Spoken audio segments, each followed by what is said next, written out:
perfection is the enemy of progress. Mm. Like if you get so focused on the fact that some of those things are not optimal, you're going to lose the fact that like, what's optimal, right? Like this is what it is. This is what I got. And so it's like, let's quote, optimize what you have.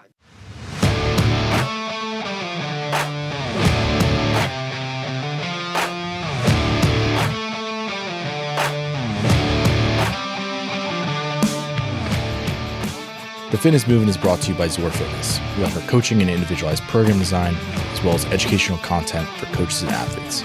It's all one place, zorfitness.com. So the other week I sat down with Day when she was in Williamsport, and we talked about essentially programming for athletes on a time crunch. And I wanted to revisit with Chris because I think Chris has a lot of good experience with this, just being a dad and a businessman and all the things that you are.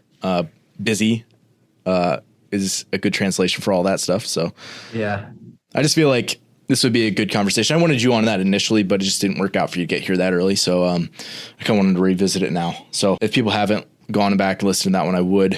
But yeah, I think we can kind of like pick up where we left off with that.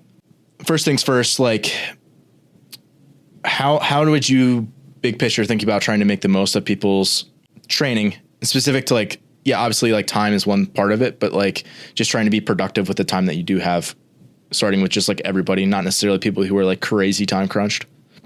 Yeah. So like just in general, the first thing we kind of do is like, all right, hey, I'm going to go through kind of a consultation. Like, what do you want to accomplish? What do you want to do?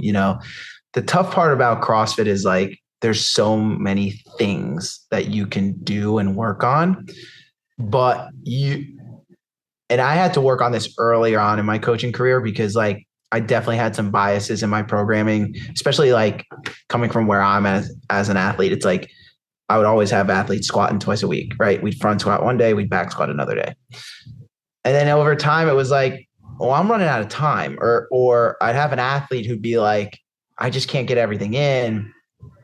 And I had to take a step back and be like, you know what? I have to sacrifice this thing to include these things because it is either A, a priority for them athletically, or B, they just want to achieve that thing, right? Like I recently took on a new athlete and she's like, and I actually coached her previously. She's like, gymnastics is still a bugaboo for me. And I was like, okay, well, what do you want to accomplish? And she specifically mentioned bar muscle ups and handstand walk. And so like, because of that, those two, because she specifically mentioned those two movements by name, that's like, okay, those are the two progressions that can never leave her program, right?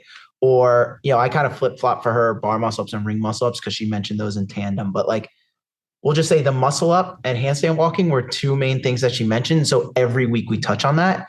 And so that means that like, she's pretty strong. So she squats once a week, and it might be a front squat, it might be a back squat, but that's okay, right? Same thing like with the Olympic lifts, we alternate weeks, snatch and clean and jerk because she has other priorities. So I know it's a long-winded answer, but it's basically to say that like whatever the athlete or the client says they want to accomplish, okay, those things need to become the absolute priority. And you have to remove away kind of like some of those other things and then work to maintain those other areas as you go through it. Yeah, I think that's a good point. I think that also applies to people just as they age and have limited resources to adapt to things. Like for masters athletes, like, you're just going to be, you can't give them 12 hours of conditioning a week of CrossFit. Mm-hmm. They're just going to be, ground to a pulp. Like you can't do that. Right. So like something's going to break. Right. So it's, I think this is, people. I can relate.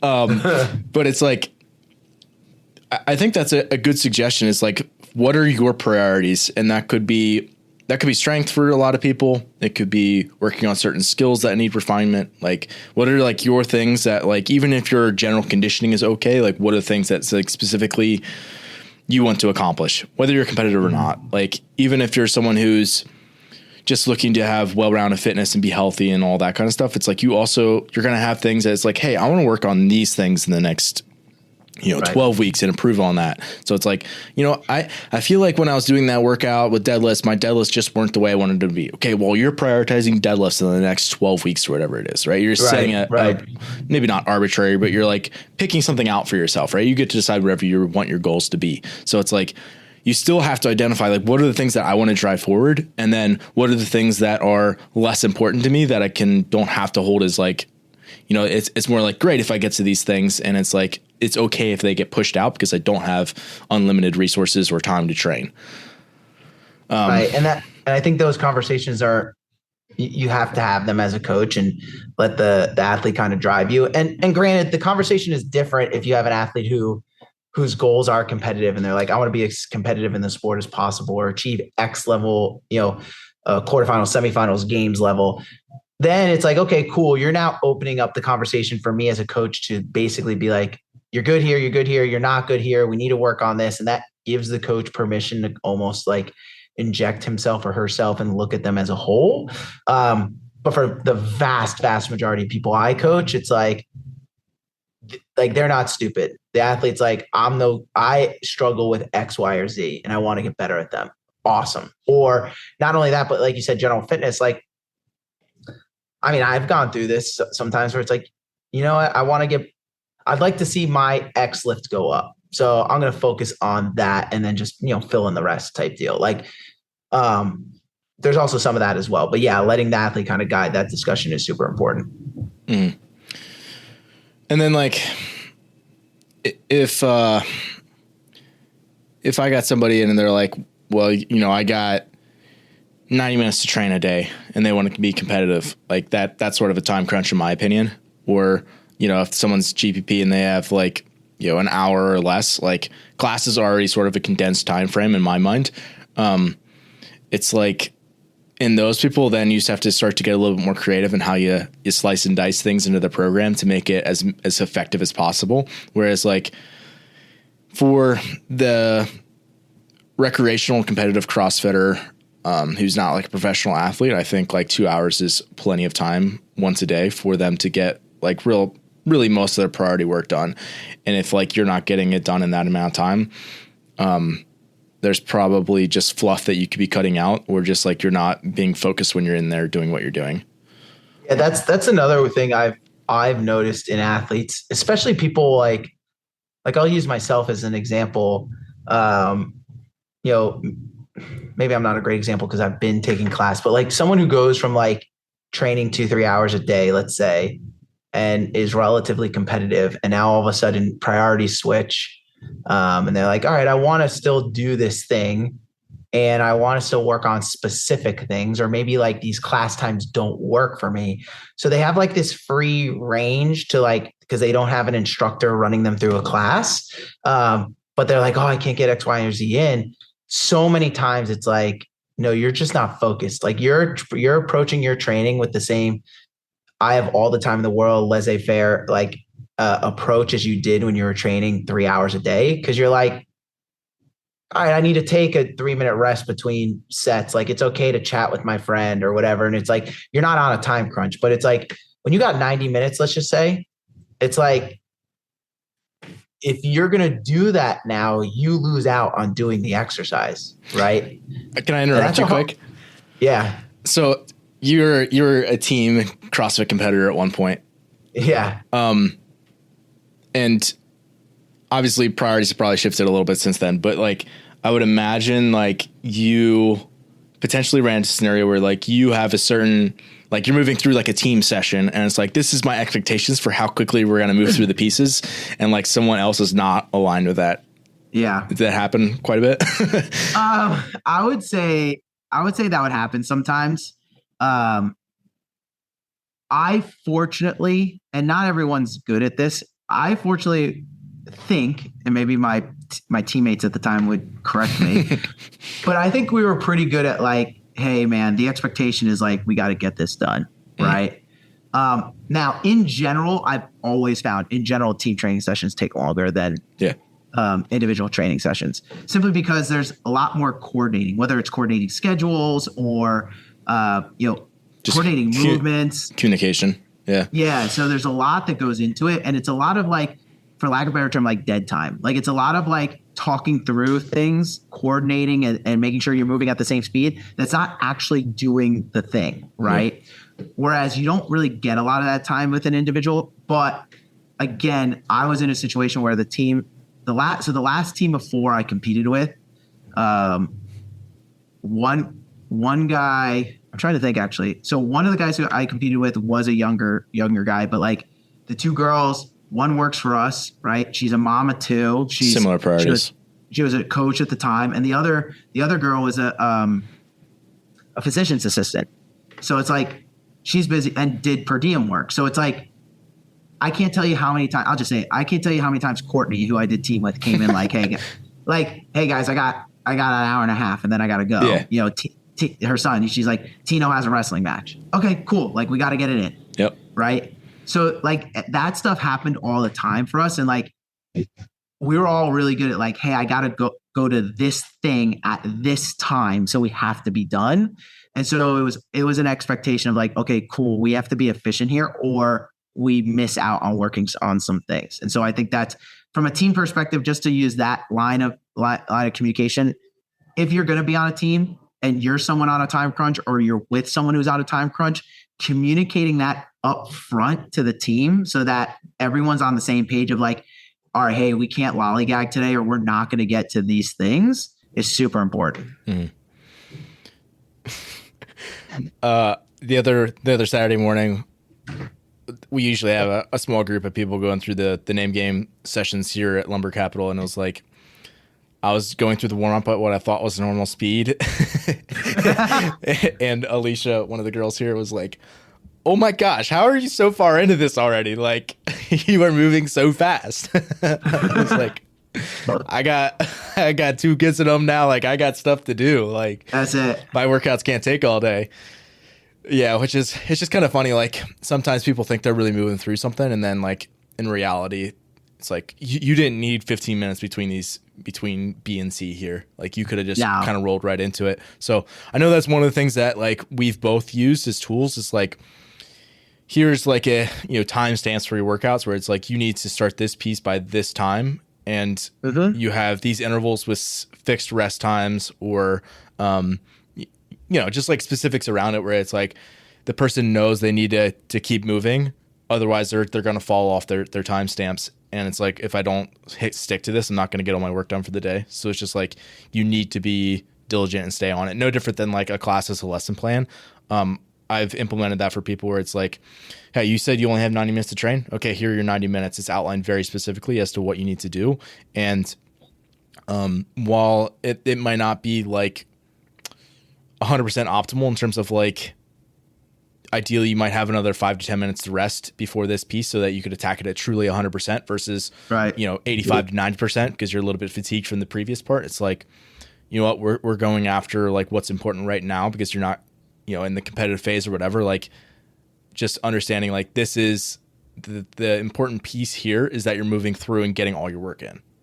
Yeah, and that's the thing. It's like I forget the saying, but it's like perfection is the enemy of progress or something like that. Mm-hmm. It's like if you get so focused on the fact that like some of those things are not optimal, you're going to lose the fact that like what's optimal, right? Like this is what it is. This is what I got. And so it's like, let's quote optimize what you have. And so, yeah, the timestamp thing is like something I've definitely used before with athletes who are on a time crunch.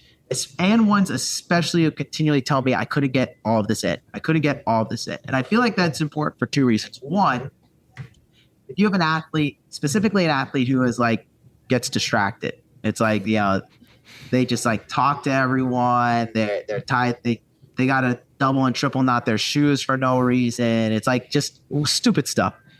Doing that can keep them focused. Like, all right, well, I got to be done with it at this point, right? The EMOM timer goes off and they have to go back to work. That's it. And then as a coach, it also keeps you on task because I'll be the first to admit there's plenty of things I put in a program and be like, all right, this warm-up's going to be 15 minutes. And they're like, dude, that warm-up took me a half hour.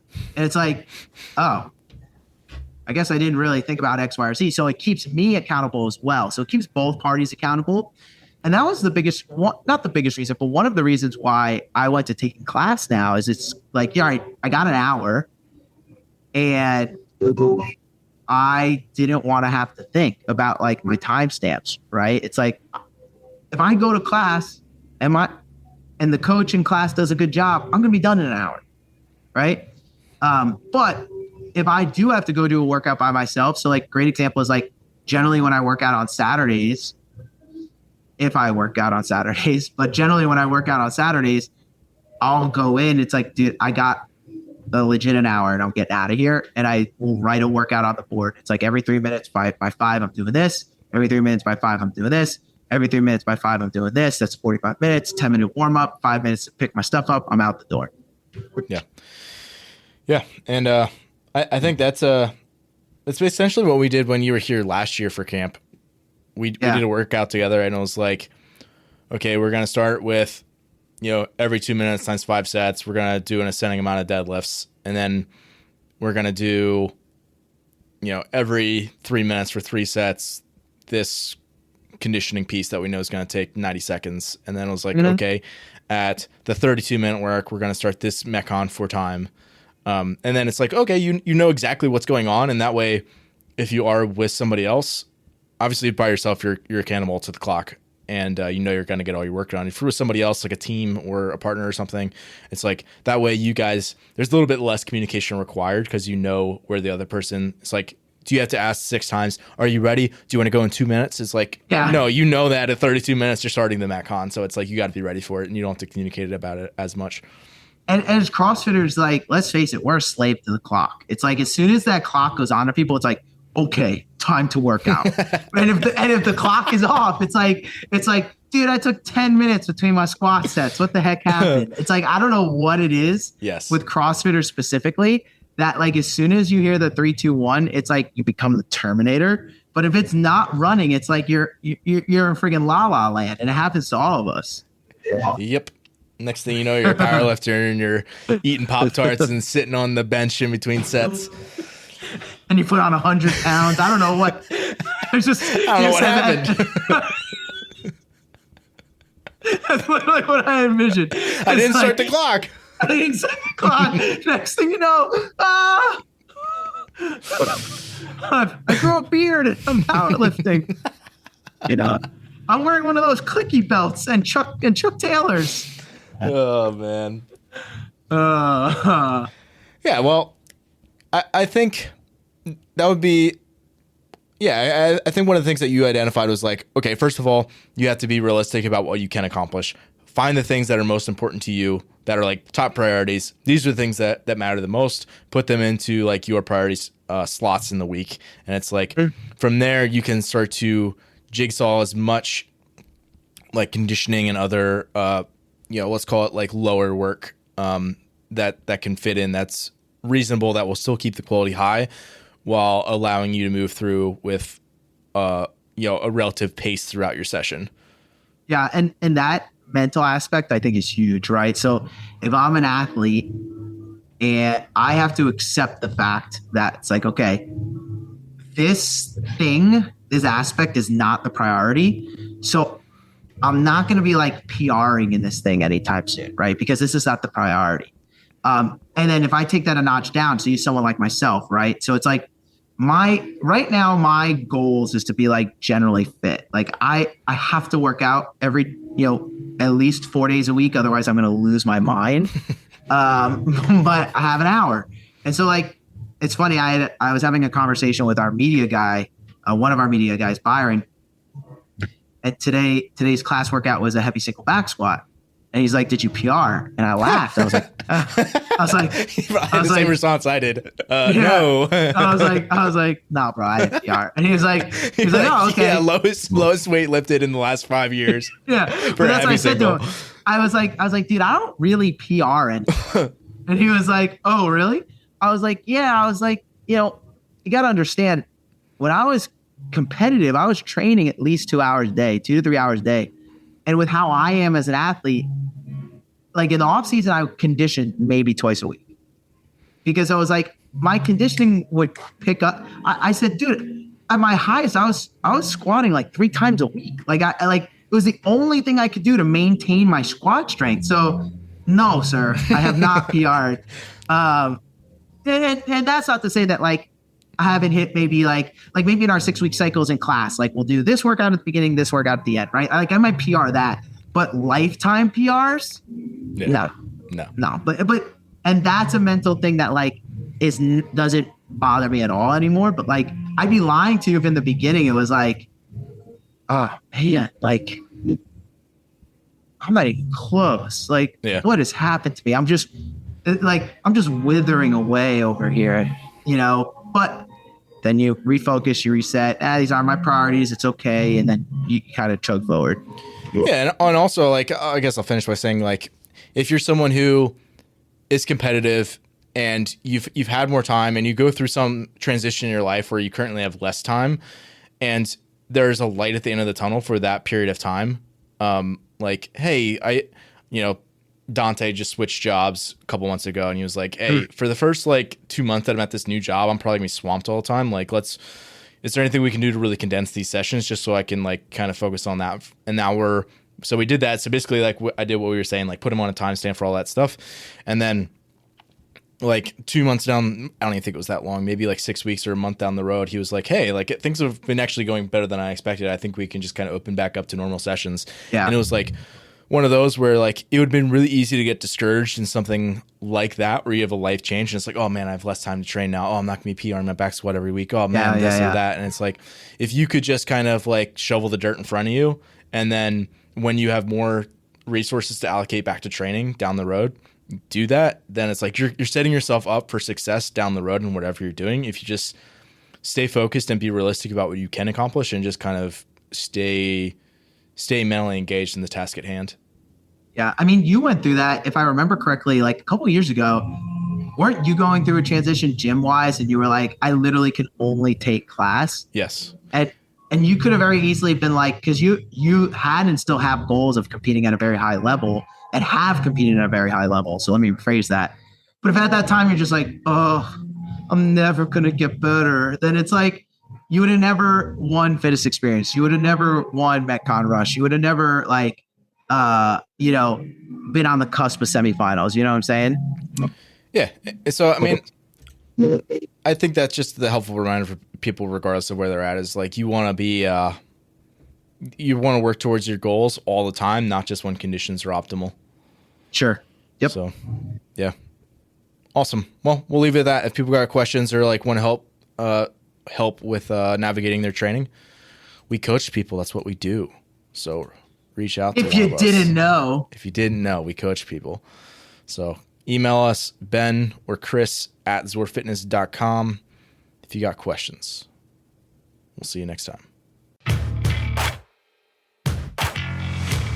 Thanks for listening today. If you're someone who just started listening to the show, I would encourage you to subscribe so you can stay up to date. If you're someone who's been listening for a while, I would encourage you to rate and review the show. And lastly, the best thing that you can do to support our work is also the best thing that you can do for your performance. And that is by hiring one of our coaches. Until next time, stay the course.